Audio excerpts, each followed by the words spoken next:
He's a real nowhere man, sitting in his nowhere land, making all his nowhere plans for nobody. I heard it today and I got to thinking, which of the world leaders does it most apply to? And then it became obvious that actually the answer is almost all of them. How prescient, as always, from the great John Lennon 50 years ago.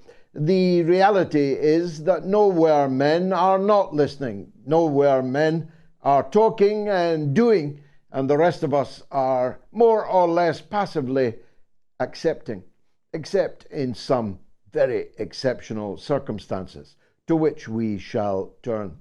There's the nowhere man in Paris, who thought that he could threaten the new leadership in faraway Niger, from which France generates 80% of its energy, its power, whilst only 20% of the people of Niger have any electricity at all.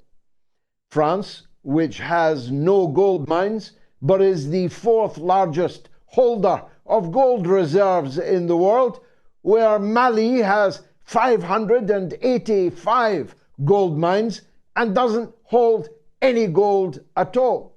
He thought that Mali, he thought that Niger, he thought that Burkina Faso, he thought even the stooges in Nigeria and Chad would follow his orders, that by this day, this afternoon, the new leaders in Niger must vacate the presidential house and reinstate the French puppet. None of it has happened. The Nigerian president, a geriatric former gang godfather in Chicago, I'm not making that up. How else do you become president of Nigeria?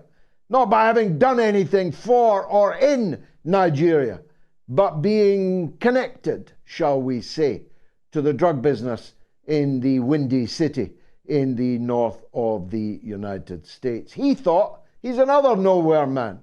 He thought he could crack the whip and the Nigerian Senate would agree to his demand to invade their neighbor, against whom they have already cut off electricity, water, and other essential services. But the Senate said, no, we have enough problems in Nigeria without Africans killing Africans for the edification of the French leadership and the leadership of the United States of America.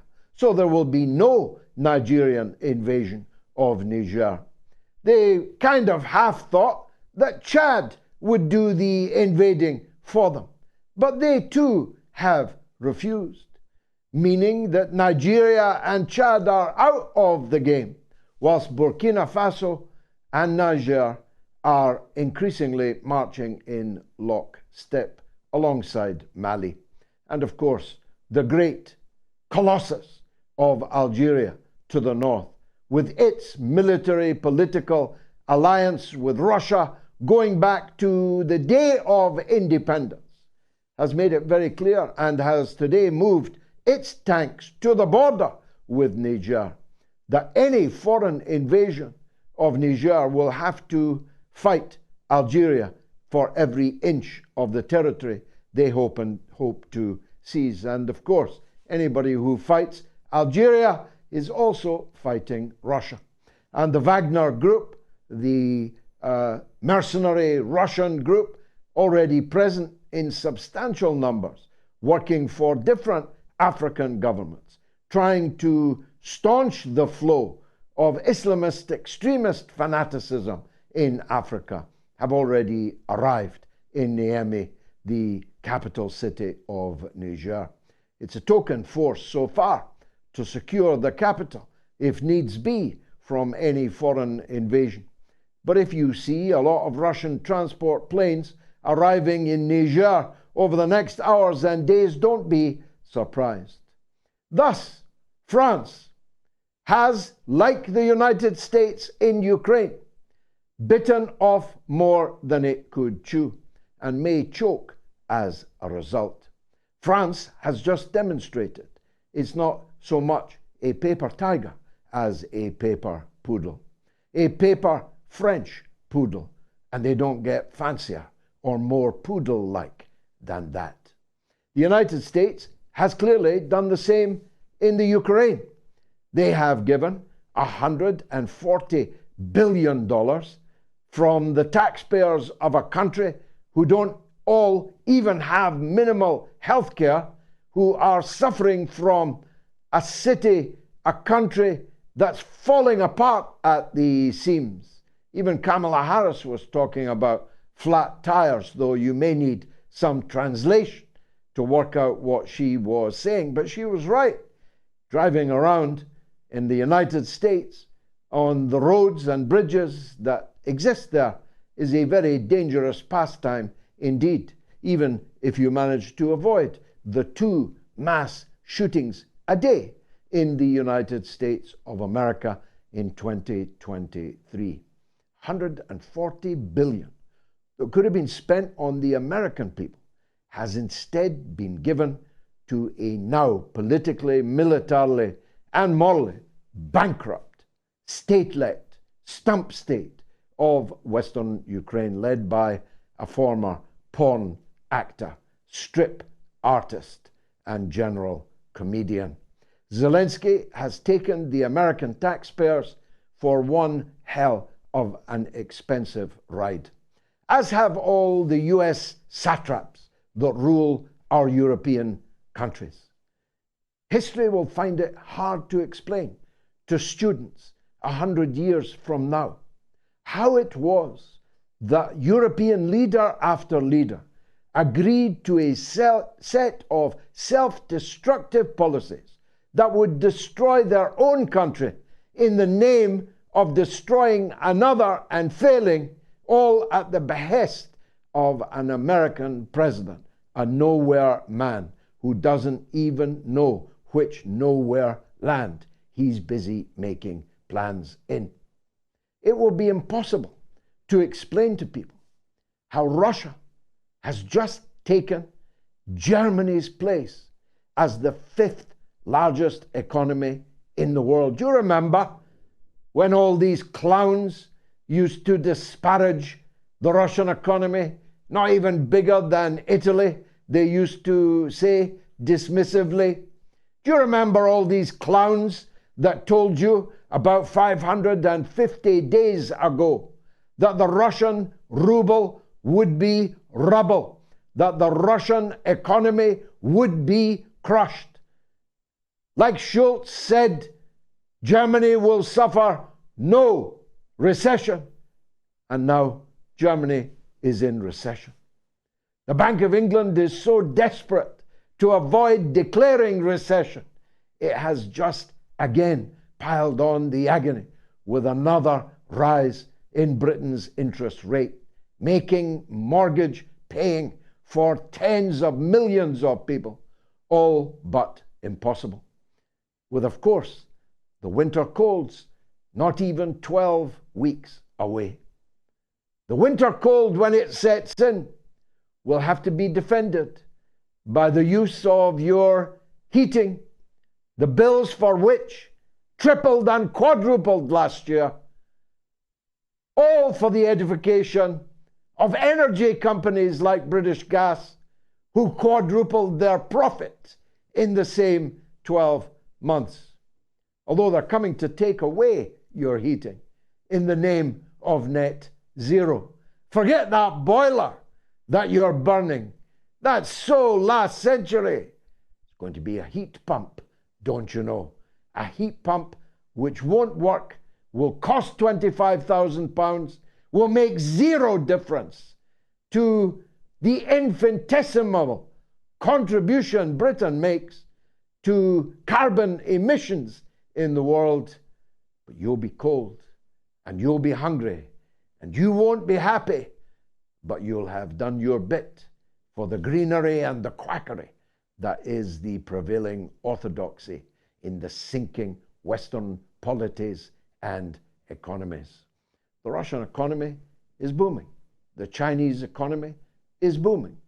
The BRICS conference in South Africa will mark a significant turning point in the history of the world, where the BRICS countries will begin to dwarf the GDP of the so-called G7 countries, which only a few years ago thought, at least, that they ruled the world. They don't think it now. 7 nowhere men sitting in their nowhere land, making all their nowhere plans for nobody, and still they are not listening. But to be fair, that's because we are not speaking loudly enough. And we're not acting decisively enough. We're not prepared to sink our differences and come together, those of us who can see at least certain things clearly and in concert. And so they win in elections in which fewer than half of the people vote, and fewer than half of the people vote for the candidate who wins. And so we have a prime minister in California, while the louts are clambering around the prime minister's roof, draping black cloth over it. God knows what that's supposed to mean. And they're up there for 5 hours before the cops can shanghai them. But he is basking in the California sunshine, whilst telling you that you have got to be cold and you have got to be poor to make a contribution to a global warming which this summer has seen Britain's worst summer in 55 years, seen July, the wettest July in the entire history of the British Isles, at least as far as that history is recorded. These nowhere men are taking you to nowhere, and you are going like sheep to the slaughter and are doing nothing about it. We on the mother of all talk shows, and you as our audience, we're doing our bit. 1.25 million people watched last week's show. So far, these numbers grow and grow over many weeks, even months. But 1.25 million, whilst knocking Piers Morgan into a cocked hat, is making scarcely a dent on the powerful who continue to mislead us all the way to nowhere. Let me turn, if I may, to the situation in Pakistan. It's been some weeks since we dealt with it. Some kind of hiatus appeared to be in place.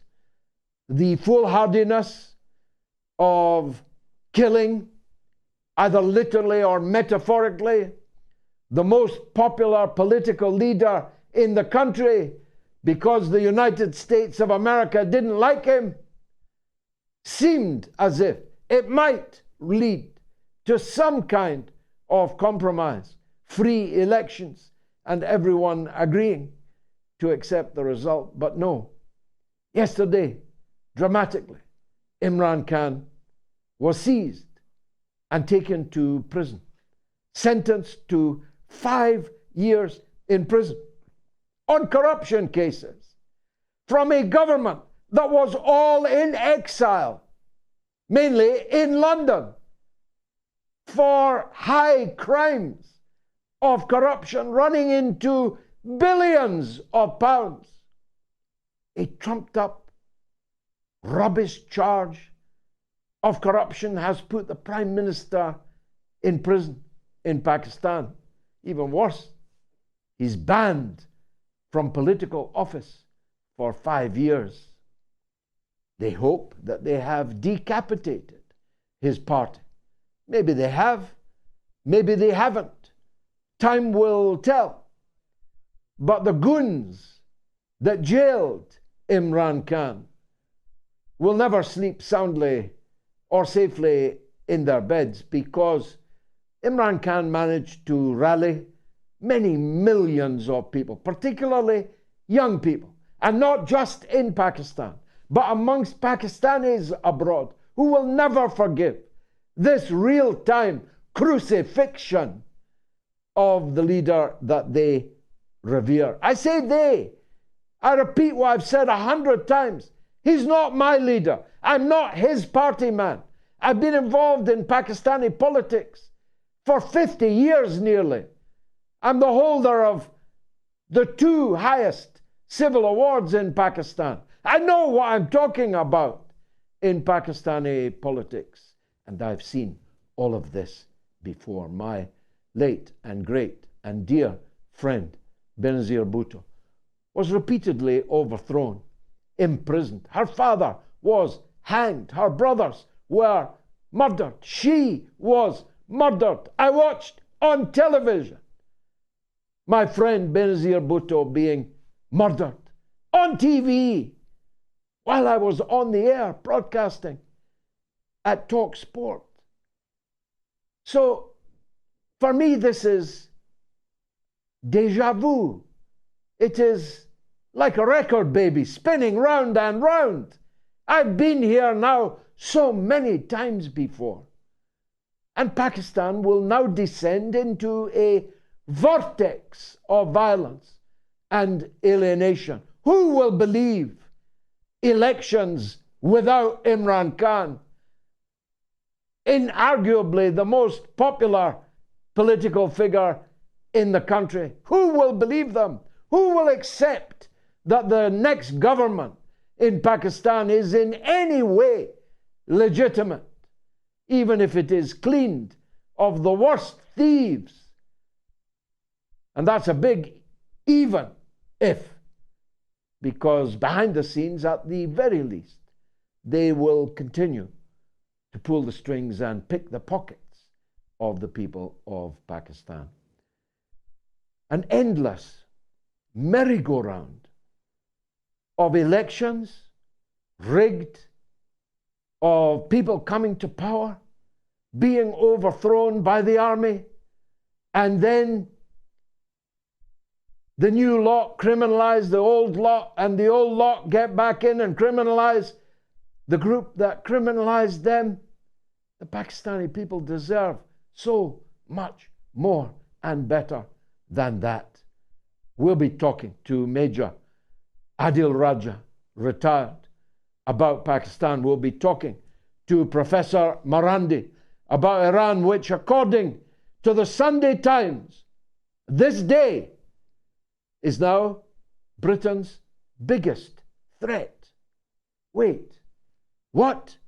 Wasn't it Russia last week? Wasn't it China the week before that? Now it's Iran that is our biggest threat, according to the Sunday Times, never knowingly failing in its duty to be the mouthpiece and the foghorn for the deep state, intelligence, political and military deep state in Britain. And we'll be talking to the father of Gonzalo Lira, a long-time guest on this show, whose videos purporting to be from the border between Ukraine and Hungary have attracted tens of millions of views in just a few days. It seems like the name of Gonzalo Lira is traveling, and that in itself is a problem for Joe Biden and for President Zelensky. We'll be talking about all these things and more, because this is the mother of all talk shows.